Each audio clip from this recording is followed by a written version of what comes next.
Hey you guys, good job for surviving the first week. I know it always feels really hectic when you're trying to learn a new course and to get your book and to get all the first week's work done as well. Hopefully this week will seem maybe a little less frantic, but you still have a lot of work ahead of you. So I want you to know now while you're watching this video that in addition to doing some reading this week, and doing a quiz, you have a rough draft that's due of your description essay. And in addition to the rough draft, your final draft will be due very soon thereafter. We're going through this very first essay very quickly.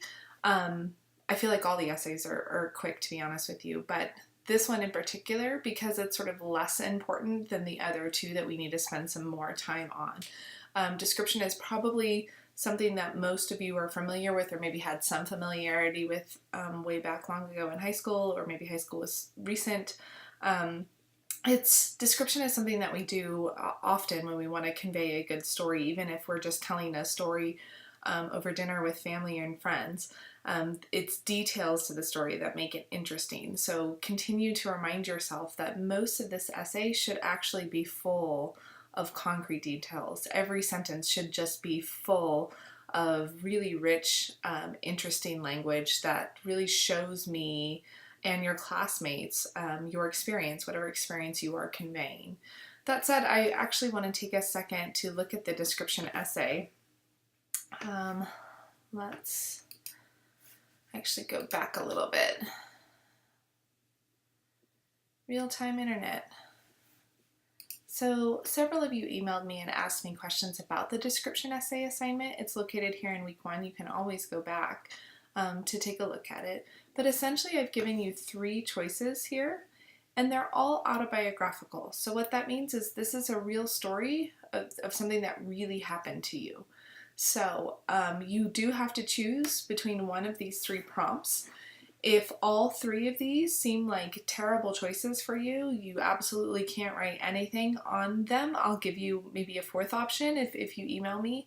But typically I've found that students can oftentimes find something that'll work within this. So hopefully you've already have something in mind. A lot of you posted some really interesting places that you played when you were young children, and so you can certainly choose that and write about those places. Those make for really great description essays. So yeah, absolutely. If you want to choose writing about the park, go for it. Some of you had some really cool yards, front yards, backyards, pools, auntie's houses, grandma's houses. Those are all wonderful places to describe, because really what you want to do is take your readers back to that place and show us what it smells like, what it sounds like, what it feels like, all of those really great descriptions. So I want you to understand too that the essay checklist are all these things that you absolutely have to have in your essay. So the page minimum is 2.5 pages, which means that it has to reach the halfway point on the 3rd page. So if your essay is shorter than that, you'll automatically get a 69 or lower. And a 69 is if you had a perfect, right, or a 70, right, no higher than a 70. So you'll get a 69 if you had a perfect essay other than it being really short. So don't cheat yourself on the minimum there. 2.5 pages sounds long to some people. It's actually really not when you're thinking about a memory. Those words should come a little maybe easier, maybe not all the right words. And that's something I want to share with you too, is that the purpose of writing in stages and in a process is so that you can continue to build and develop your ideas. You're not going to get everything perfect in the perfect language on the first try. That's not how writing works. Trust me, I know. I've been writing for a really long time. It takes draft after draft after draft to get the right language. So really just kind of give yourself some time with that and allow yourself to do the best you can for the rough draft. In fact, the more time you actually spend on the rough draft, the easier your final draft will be, because not that you are going to spend any less time on your final draft, but actually perhaps if you've spent more time cleaning up some of the language and the clarity or the grammar and punctuation in your rough draft, you don't have to spend that time on your final draft doing those things. You can now concentrate on really getting some perfect description in there. So that said, I want to take a look back at your to-do list for week 2 and make sure everything's perfectly clear. You do have some readings in your textbook. Make sure again that some of you expressed that you have ordered it online and you're just waiting for it. That's fine if you do that. My only warning to you is that you still have to do the reading. So make sure that you make time to go to the library and get the book, get your hands on it. At least you can get your reading done for this week. So don't skip that. You have a short essay here. It's a description essay. It's autobiographical, a lot like what you are writing this week. So and actually it's a pretty fabulous essay. As an editor, I would probably only make a few changes to it, but I think it's a really, really strong essay. Make sure if you even slightly think you might want to drop the course, the last day to drop without getting a W is June 11th, which is Monday. So make sure that you are paying attention to that. Here's one of the lectures. You're currently watching the other lecture, which will be posted up on this list as soon as I'm done recording this. I do want to make mention that this week 3 lecture, it's not our week 3 lecture. I actually recorded that back in February, I believe. And so it was for another class, but essentially the content is what I want you to pay attention for. So please ignore things that sound like, you know, you'll hear me say things like, oh, it was great to talk to a lot of you last week on the live chat. Obviously, you and I didn't do that for this particular summer course. So just FYI on that one. You do have a quiz this week. It's due by Wednesday. That's going to be our normal due dates from here on out. So make sure you take that quiz by Wednesday before 11:59 at night. Make sure you post your rough draft by Thursday. So you're going to post on a discussion board. So it is a public board. Everyone's going to be able to read your rough draft. And that's for the purpose of peer reviewing, which you will read each other's and give each other's feedback on your rough draft. I will not be reading your rough drafts. Typically I have found that when I end up reading students' rough drafts and I give some feedback, students believe that those are the only things that they have to fix, and then somehow that their essay is magically better. And that's just one part of it. Part of learning to revise your essay is to learn to revision, right? That's actually what revise means, to re-envision the essay again and again each time you go back to it. And the best way to do that is actually to get some feedback from somebody like your classmates, and then for you to go back through your essay. So the job of rewriting the essay falls on the writer, not on the reader at all. Your first Language Success Center stamp or activity is going to be due by Friday, so make sure that you take care of that. If you're going to drop it in the online COW, right, you have to do it before Friday at 3. In fact, I would tell you that you should do so well before the deadline. What I have seen happen in the past is sometimes students will drop that DLA in the Dropbox at 2:56 p.m. And the deadline is at 3 o'clock in the afternoon, and unfortunately they forgot to complete another section on that DLA, and then they ended up getting no points on it. So just be sure that if you can complete it before the deadline, just knock it out and get it done. It is worth 20 points. Before Saturday evening, you do have to read 2 peer reviews, you have to read 2 rough drafts and then complete a peer review. So you'll read a full rough draft that's posted online, and you'll hit reply, and then you'll essentially write a letter. You'll say, hey, dear David, dear, Ashley, here's what I really thought about your essay. I thought it was really great. I really liked how you described this, this, and this. I have some questions about this, this, and this. Or why didn't you describe X, Y, and Z, or whatever it is. So I've given you some specific directions on that actual discussion board, so you can follow those, and that'll help you to give each other appropriate feedback. Make sure to try to couch it in a way that is academic, of course, but professional and really thoughtful, because what you want to do is you want to help everyone see their essay the way that you see the essay. And that's not about being critical or taking anyone down. What it is sometimes is about letting people know, hey, I could use more information here, or I could use less information here, or this was confusing, and here's why. And so that way, everyone's comments will be helpful in that way. Your final draft of your essay, usually have your final drafts due by Sunday. So what I essentially ask is that by Saturday you give each other feedback. You take that feedback into consideration, you revise the essay, and then your essay will be due usually on Sunday. In this particular case, I know that it's Father's Day on Sunday. I know for myself, I'll be spending the day with my husband and my father, and I want you, if you are so lucky to have great men in your life, to spend time with them. So please, please, please. Doesn't mean I'm asking you to not work on your essays, of course, please work on them, but the actual deadline for this particular essay will be on Monday, June 18th at 11:59 p.m. You can turn the final draft in any time before that, so that does not mean that you have to wait until Monday. You can certainly turn it in, on Saturday. But again, make sure you do read through the peer reviews, the feedback that you got, and make sure you consider that when you're revising your actual essay. So, real quick, I just want to talk for a minute about how to read this textbook, particularly maybe how to take notes too. So what I have done here is just kind of set up. I do not have the equipment at home to show you like how I would actually read my book. So what I'm going to do is kind of model this by taking notes here. But if you don't have your textbook in front of you right now, pause this video, run and go get it, and then come back to this video. Go. Okay, great. You have your book in front of you. So, for example, if you can flip over to page 23, let me flip there with you.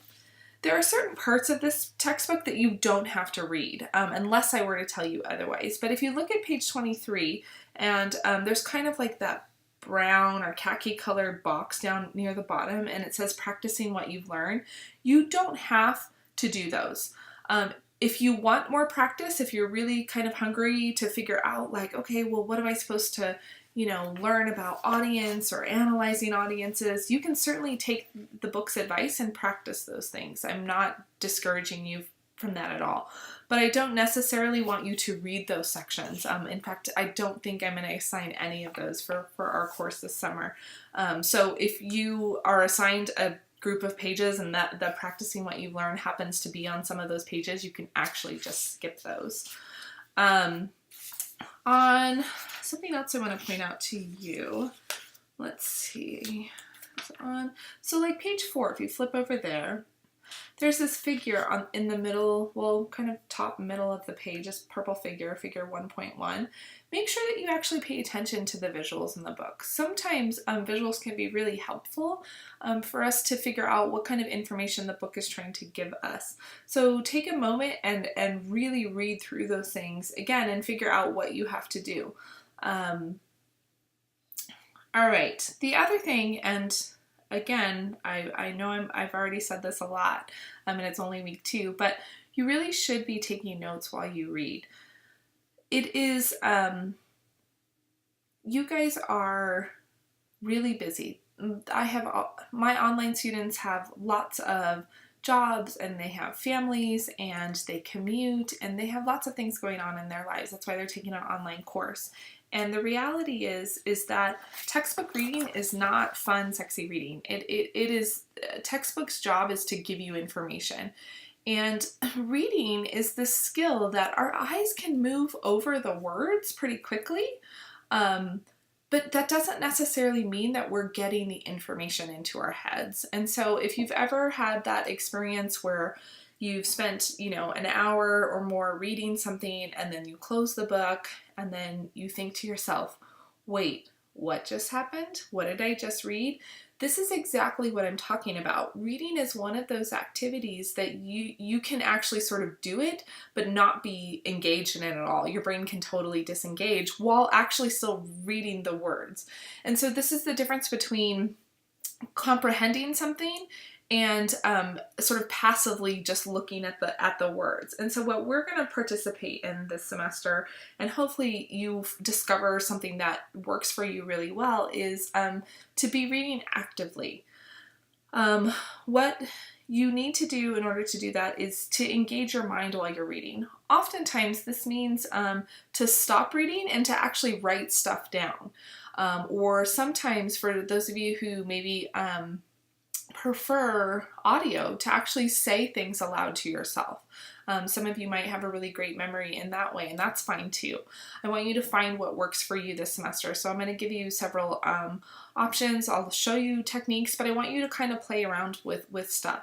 I've mentioned before too, if you have experience with Cornell Notes and that's worked for you in the past, you can go ahead and take Cornell Notes on all of these kind of readings. If you like the 2-column method, I may end up showing you that next week. Do that though. But essentially all I'm going to show you today is really just how to pay attention to headers and bold words just to create an outline. I will tell you y'all that this was my secret to getting through college and being really successful at it. I was working full-time, I had little tiny babies, and I am a really dedicated student, but I didn't have that much time to do a lot of the reading that I was supposed to. And so what I ended up developing, and this wasn't always successful, but what I ended up developing was just a way to move through a chapter of text by coming up with an outline pretty quickly just based on headers. And that way, if I didn't end up having time to fill in all the headers or to read all the sections, I at least knew what was in there and what I'd have to go back and reread later when I had more time. But you can do this too. Oh, something else I wanted to tell you. Also, you really should be paying attention to your body. If you know for a fact that the only time available to you is after your kids go to sleep or after you get home from work, but your brain doesn't actually work that well at that moment in time, you probably shouldn't be doing this heavy textbook reading at this time. You should find a time when your brain works the best, and you really should try to work with your body and not against it. And that's something that took me years into my college career to figure out. I would try to stay up really late. I'd put my kids to bed and then I would stay up super late trying to get all the work done. And what I was fighting was sleep, but also I'm just not that great late at night. I tend to be the kind of person who likes to sleep at night. I am much more awake in the morning. So what I would do is if I knew I was going to get tired, I would close my book and I would stop and I would just go to bed. And then if I had to have the reading done by the next day, what I would do, and I still do this to this day, is I would wake up, an extra hour early in the morning, knowing for me that morning is the time that I actually am really efficient and I'm wide awake and I get things done more efficiently. So take note about what works best for you, what environment works best for you. If you have to be in a noisy place or with music, or that you like being in your room with a bowl of popcorn, do what works best for you. You have to work with what you got here. So, okay, that's it. Look at your textbook. All I did here, and you'll see in these notes, my mouse is being funny. Stop that. Okay. You'll see that I just wrote out notes here. I just wrote the chapter title right here, and then I always write the page number. For me, that's helpful when I go back. It might be 3 weeks later and there's something in there I want to remember. It's really easy then just to flip to that page.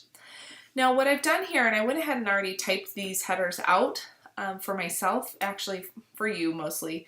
I didn't want you to have to sit through me typing and deleting and spelling things incorrectly. But all I did was just flip through the chapter real fast and look at all the blue subheaders. So you'll see the first one on page 3. It says getting started or soup can labels can be fascinating. All I did was write that header here and write the page number. Flip the page. Here's one on page 5, selecting the subject. Then the next one, finding your essay's purpose and focus. Then pump primer techniques. Then, so on and on and on. All I did was write the blue headers down. Okay, so this is a great way to actually kind of prime your brain. If those of you who are athletes out there know that you have to warm your muscles up before you can use them effectively. And the same is true of your brain. If you kind of gear your brain up to take the information in, it will be more likely to stick. So actually spending some time writing these headers down, right, is going to get your brain kind of thinking about, well, what does this mean, right? What does this mean to pre-write? Why would you do some writing beforehand? You know, and when I got to here, you know, I might think, oh, pump primer, like I'm trying to prime my brain like you might do an engine, right? You might try to prime it to get it sort of up and running. And that's exactly what we're talking about with pre-writing.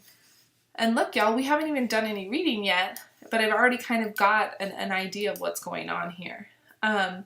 So that said, what I would do here is I would actually start reading the chapter. And now I'm going to spare you from my nasally voice reading this whole chapter aloud, but essentially read this chapter. So pause this video right now, and I want you to read just from top of page 3 all the way to the bottom of page 3, and then unpause this video. Go. Okay, so what did we end up finding out? And this is just Vicki writing down what I think, right? Getting started with writing be difficult for many writers, right? That's kind of the gist of what page 1 is getting at. Many writers find ways to distract themselves instead of writing. This is very true. I think I may have said that in the other video, but certainly writer's block is really just our brain trying to be lazy on us. We are incredibly intelligent and creative beings, and we can think up of things all the time. There's never a lack of things to write about in this world.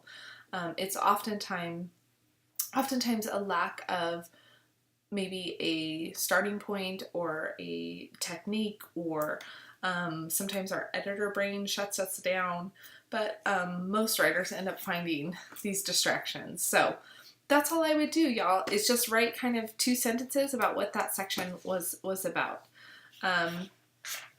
You know, what I might write as like a secondary here is this figure on page 4, figure 1.1, gotta spell it right,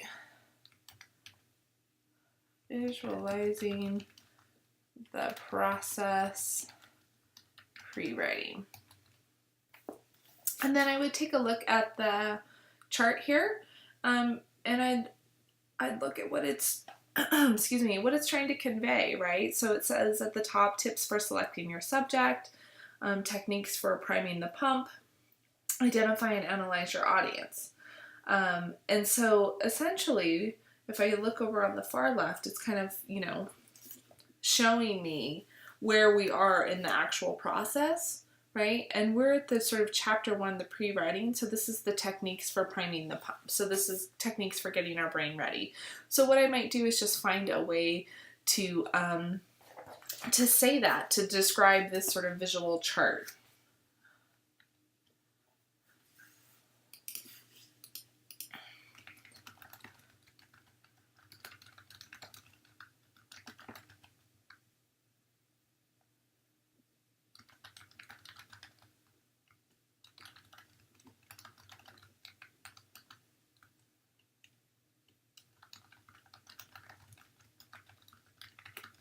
So again, that's just my one sentence way of saying what this chart is getting after. I would continue to read the chapter and write in notes as I'm going along, and you can do this however that suits you. So, and I realize now that I'm saying this to you guys that you guys read this section in week 1. So this might not necessarily apply, but try it for this week, right? You're going to be reading about introductions and conclusions and how to write a title, and write down the headers of the chapter. Write down the bolded words. There's a whole list of different types of lead-ins in chapter 3, and you really should know all of those. Not that you're going to use them all, but there are ones that might jump out to you when you feel like, oh, I don't know how to start this essay, or I don't like the introduction I already have, maybe I can use something else. So that's what these sort of bags of tricks are for. So again, this is just a way for you to help you take notes while you're reading. Okay, I think that's really all I have for you this week. Again, I know it's going to be a busy week. If you have questions, if you're stuck on your rough draft, or if you have questions about the feedback that I'll give you on your outlines when you turn those in, make sure you email me and ask me. Those of you who've already emailed me know that I'm pretty good at answering emails and having a quick turnaround. Just make sure you tell me, right, be specific in the email, tell me who you are. You don't have to tell me which class. I'm only teaching this class this summer. But that said, I'm getting lots of emails from people who aren't even identifying themselves, so I don't know who to like say hi back to, or sometimes I don't even understand the question really. So make sure you're being as specific as possible. And if something else comes up, certainly email me, and I'll see you guys on the discussion boards. Bye.